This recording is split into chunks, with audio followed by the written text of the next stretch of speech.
तो चलिए इस अद्भुत कहानी की शुरुआत करते हैं। भारत कोई साधारण भूभाग नहीं है, बल्कि करोड़ों सालों की भूगर्भीय क्रांति और प्राकृतिक चमत्कारों का एक जीता जागता सबूत है।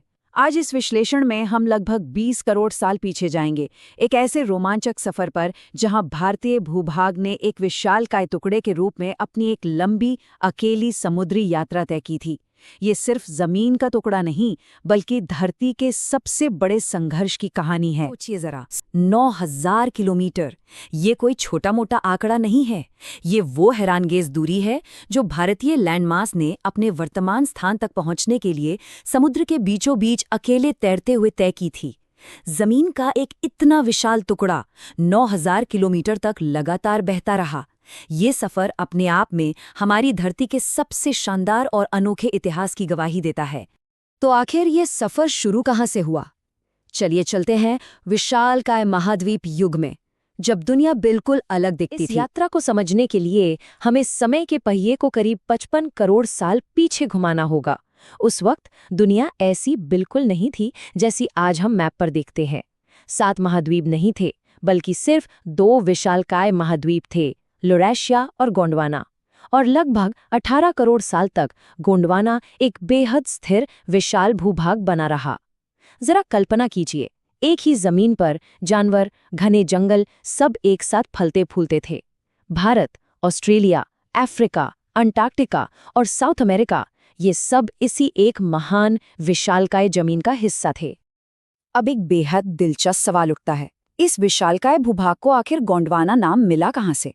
दरअसल इसकी जड़ें सीधे भारत की मिट्टी से जुड़ी हैं। 19वीं सदी में जब भूविज्ञानियों ने मध्य भारत में कुछ बेहद पुरानी चट्टानें खोजीं, तो उन्होंने इसे गोंडवाना फॉर्मेशन नाम दिया। ये नाम वहां आबाद गोंड जनजाति से लिया गया था, और संस्कृत में देखें तो इसका मतलब होता है वनों और पर्वतों वाली एक महान विशाल भूमि। लेकिन फिर आया महाविभाजन का दौर, जब ये शांति हमेशा के लिए टूटने वाली थी।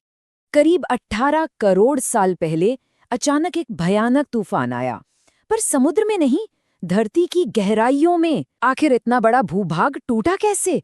धरती के नीचे गर्म उबलते हुए मैग्मा का एक महासागर है। कम घनत्व वाला ये मैग्मा लगातार ऊपर की ओर जोर लगाता है और सतह पर एक जबरदस्त दबाव बनाता है। और जब ये दबाव हद से ज्यादा बढ़ गया, तो गोंडवाना के भीतर विशाल दरारें पड़ने लगी। इसी उबलते हुए मैग्मा के भयानक जोर ने इस प्राचीन भूभाग को तोड़कर रख दिया। इस जबरदस्त दबाव का नतीजा क्या हुआ? गोंडवाना 3 बड़े हिस्सों में बिखर गया।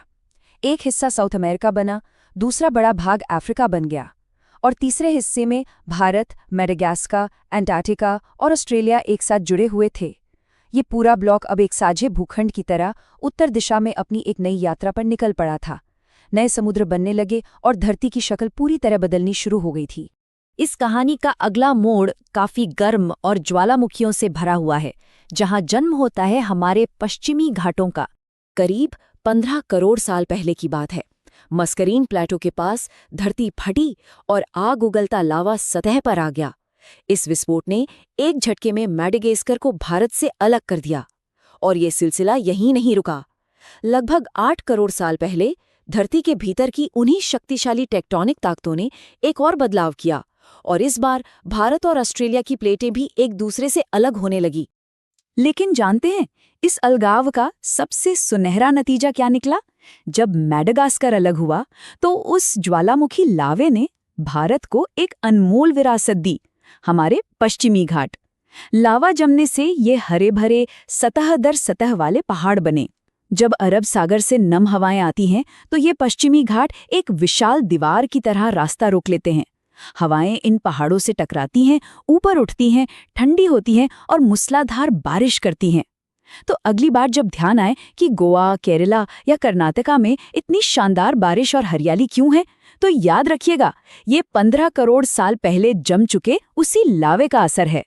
और इस अद्भुत भौगोलिक घटना का एक और जबरदस्त असर हुआ। जब पश्चिमी घाट बने, तब भारतीय प्लेट के पश्चिमी हिस्से में एक हल्का सा उभार आ गया, यानी वो थोड़ा ऊपर उठ गया और पूर्वी हिस्सा थोड़ा नीचे धंस गया। बस इस एक भूगर्भीय ढलान की वजह से दक्षिण भारत की लगभग सारी बड़ी नदियां पश्चिम से पूर्व की ओर बहती हैं और सीधे बंगाल की खाड़ी में जाकर मिलती हैं।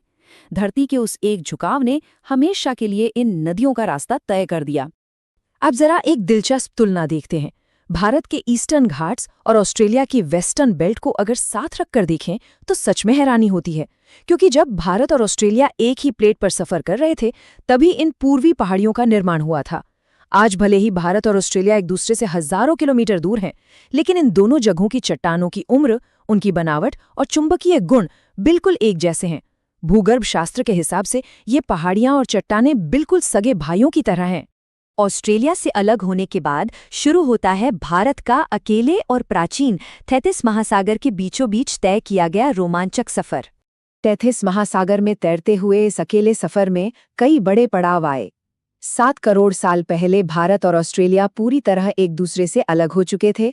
भारत अब बिल्कुल अकेला, बस श्रीलंका को अपने साथ लिए उत्तर पूर्व दिशा में किसी तैरते हुए द्वीप की तरह तेजी से आगे बढ़ रहा था। फिर करीब 6 करोड़ साल पहले भारत रियूनियन द्वीप के ठीक नीचे मौजूद एक आग उगलते हॉटस्पॉट के ऊपर से गुजरा, जिससे विशालकाय डेक्कन ट्रैप्स का निर्माण हुआ।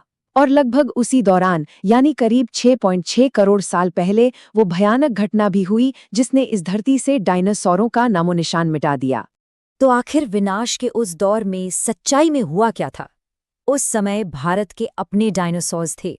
जी हाँ, राजासोरस, जिसे नर्मदा घाटी का राजा कहा जाता था, और लंबी गर्दन वाले टाइटेनोसॉरस जैसे शानदार जीव यहाँ घूमा करते थे।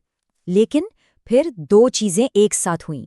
एक तरफ मेक्सिको में एक विशालकाय चिक्सिलूब एस्ट्रॉइड धरती से टकराया, और ठीक उसी समय भारत में डेक्कन ट्रैप्स के ज्वालामुखी भयानक रूप से फट पड़े। इन दोनों घटनाओं ने मिलकर धरती का माहौल इस कदर बदला कि उन शानदार डायनासोर्स का हमेशा हमेशा के लिए सफाया हो गया। ये सच में एक भयानक अंत था।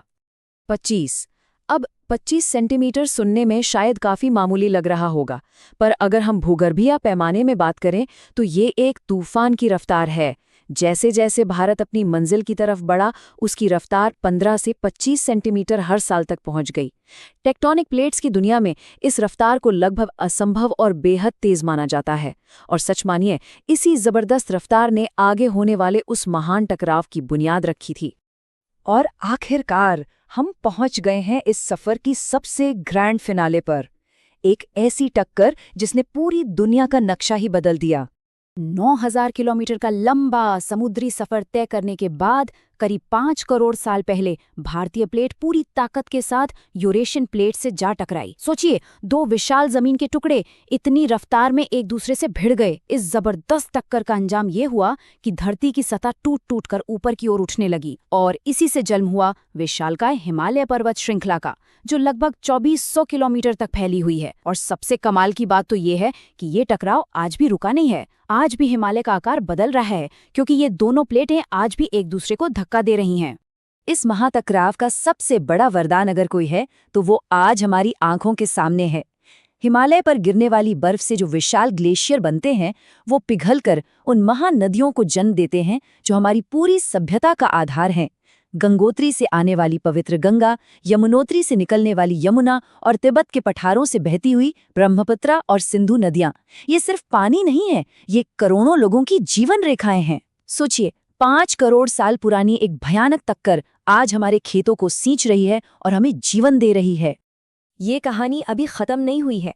ये पूरा सफर, ये सारी चट्टानें एक जीवित भूगर्भीय कहानी है। तो इस सफर के अंत में हम ये जरूर कह सकते हैं कि भारत का ये भूगर्भीय इतिहास अतीत की कोई किताबी कहानी नहीं है। गोंडवाना के टूटने से लेकर हिमालय के बनने तक हमारे आसपास का हर पर्वत, हर घाटी पिछले 20 करोड़ साल के उस अनंत संघर्ष का जीता जागता सबूत है। आज इस वक्त भी हमारे पैरों के ठीक नीचे टेक्टोनिक प्लेट्स की बेचैन आवाजाही चालू है। तो ये पूरा सफर हमें एक दिलचस्प सवाल के साथ छोड़ जाता है। अगर ये जमीन आज भी चल रही है, तो धरती आने वाले कल के लिए अभी से कौन सा नया, विशालकाय और चमत्कारी आकार धीरे धीरे तैयार कर रही है।